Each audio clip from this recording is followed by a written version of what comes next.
Bonjour et bienvenue dans Profession Sophrologue, le podcast qui booste les pros de la sophro. Je suis Laurence Roufouillet, sophrologue depuis plus de 20 ans, autrice, formatrice et passionnée par la transmission.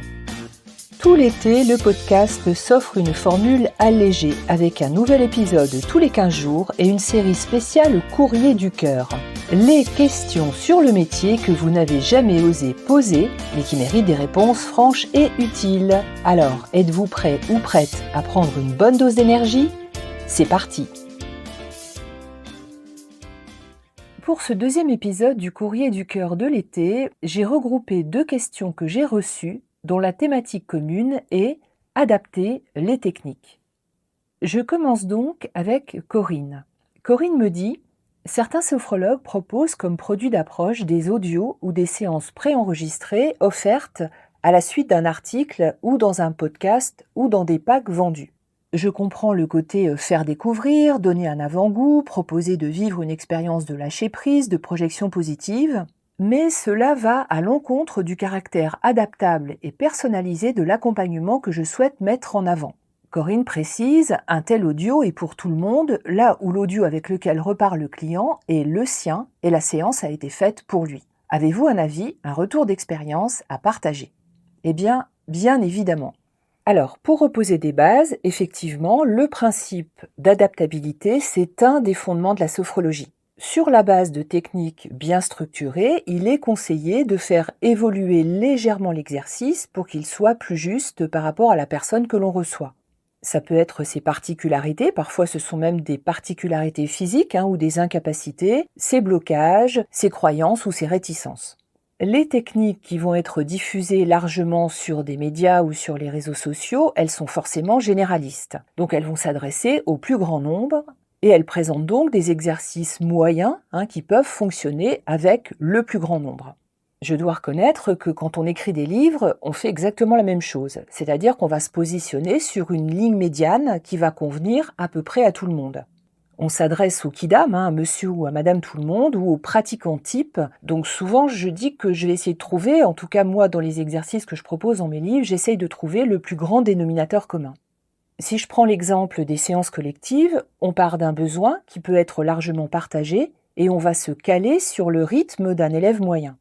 En entreprise, plus spécifiquement, on va s'adapter à la cible et à son environnement et notamment aux demandes des collaborateurs, mais pour apporter une réponse commune. Je ferai une différence entre adapter et personnaliser. Quand on se positionne sur du collectif, ce qui est le cas quand on diffuse un audio qui est destiné à tout public, on va adapter les objectifs ou le contexte de manière la plus générale ou la plus globale possible, pour que ça s'adapte à peu près à tout le monde. Il n'y a vraiment qu'en séance individuelle qu'on peut personnaliser.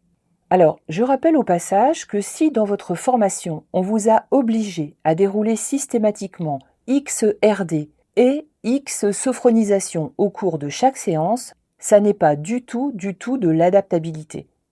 Ce sont des protocoles qui ont été mis en place essentiellement pour coller avec les contraintes du RNCP. Il faut vraiment sortir de ces cadres qui sont beaucoup trop contraignants et qui ne correspondent pas du tout au public qu'on peut recevoir. D'ailleurs, j'en parle assez longuement dans le workshop qui s'appelle « Conduire une séance de A à Z ». Donc, je mets de côté ce cadre contraignant. En séance individuelle, on a la possibilité justement de personnaliser. En particulier, je vais revenir sur 2 temps forts. Le premier, c'est l'anamnèse. L'anamnèse, c'est le moment de bien comprendre les besoins, les objectifs, les attentes, mais aussi les réticences de la personne qu'on a en face de nous. Ça va être important de déceler par exemple que cette personne, elle est en difficulté avec l'idée d'entendre son cœur. Ou bien elle va vous dire que quand vous lui demandez de penser à sa respiration, ça l'oppresse. Ou bien dès qu'on lui propose de fermer les yeux, bien justement, elle a envie de les ouvrir. Donc tous ces éléments, on va en tenir compte forcément dans le Terpnos Logos. Et puis le second temps, c'est cette partie de dialogue post-sophronique, en tenant compte notamment des phénodescriptions, des ressentis post-séance, post-technique, pour voir avec cette personne et nous pour percevoir les moments où ça bloque, et puis là aussi on peut renforcer. Ce que je fais personnellement, c'est que je note au crayon de papier sur la fiche du client des propositions, des suggestions pour la ou les séances suivantes. Dans cette même idée de travailler sur l'adaptabilité, Mathilde me demande: proposer des audios courts de type relaxation sur Instagram nuit-il à la sophrologie? Elle dit: il y a le problème de l'amalgame entre sophrologie et relaxation, alors que l'on sait en tant que sophrologue que la sophrologie n'est pas de la relaxation, même si l'on passe par cet état dans une séance. Alors Mathilde, première chose, je pense que la sophrologie se remettra de ce genre d'affront. Mais je suis tout à fait d'accord avec toi, la sophrologie n'est définitivement pas de la relaxation.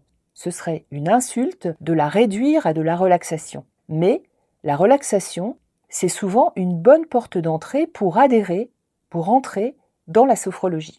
Dans mes premières séances, en individuel, je privilégie la qualité d'une expérience qui soit accessible à toute personne novice. Parce que comme dans beaucoup d'expériences, une première fois, ça va être très marquant. Donc, pour quelqu'un qui n'a jamais pratiqué, c'est plus facile d'entrer par des techniques de relaxation, ne serait-ce que le travail sur la respiration en conscience. Souvent, j'appelle ça faire ses gammes. C'est vraiment un niveau très très débutant.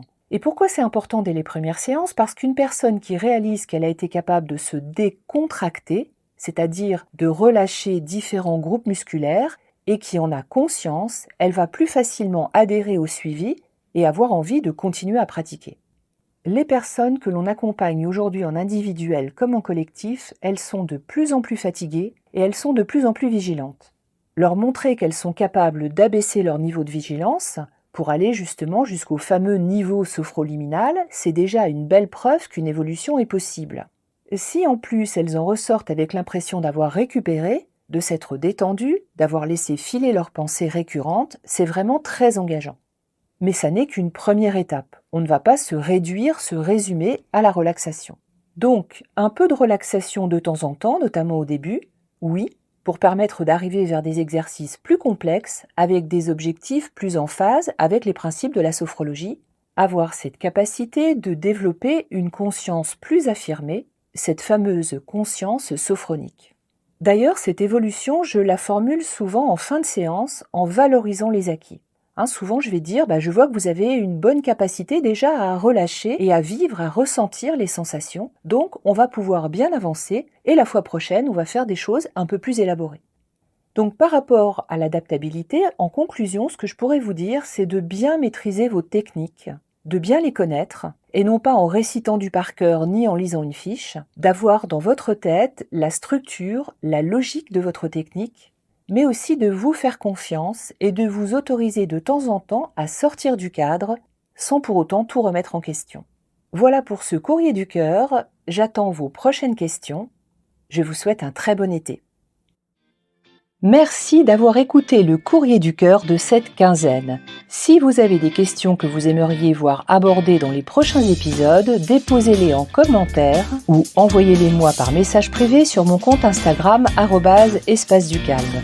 Profitez également de l'été pour réécouter les épisodes précédents du podcast. Et à très vite pour de nouvelles questions.